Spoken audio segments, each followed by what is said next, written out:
देखो निश्चय भारतीय जनता पार्टी सरकार नरेंद्र मोदी जी सरकार महिला मान को 33% जो रिजर्वेशन देवार जो बिल अधिनियम जो आनी थे आपको विरोधी ताको पास करई देले नहीं। ये महिला मान को ऊपर बहुत बड़ कुठारागत कर महिला मान जो संवैधानिक अधिकार महिला मान को जो सम्मान देवार काम जो थिला आज से माने बाधा सृष्टि करिसंती। एथिरे महिला मान भितर बहुत बड़ आक्रोश रही।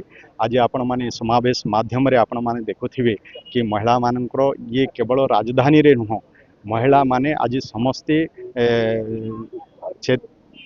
आज महिला माने समस्ते सतर्क होइचंदे। आज आकु तलस्तर पर्यंत महिला माने राजरास्ता को हल्लैबे एवं विरोधी मानकर विरुद्ध रे रणहुंकार देबे एवं तांकर जो हक अधिकार थिला से हक अधिकार पाई से माने आज भी से माने लड़ाई करेंगे जते बळे पर्यंत तांको से हक दिया ही नहीं।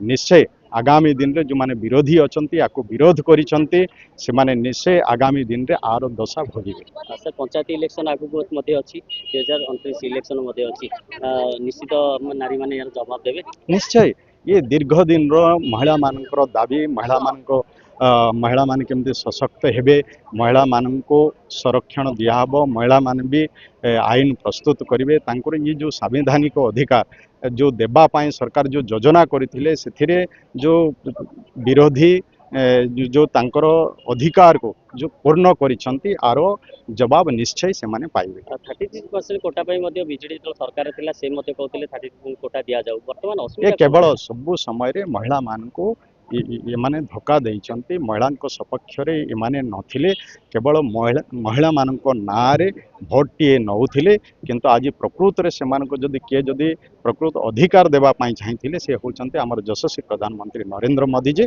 निश्चय जो माने विरोधी कांग्रेस हो अन्यान्य दल गुड़ाक हो जो माने आ विरुद्ध रे थिले से माने आगामी दिन रे ये दशा से माने भोगिबे। निश्चय महिला माने तांको भविष्य रे उचित जवाब देबे। Thank you.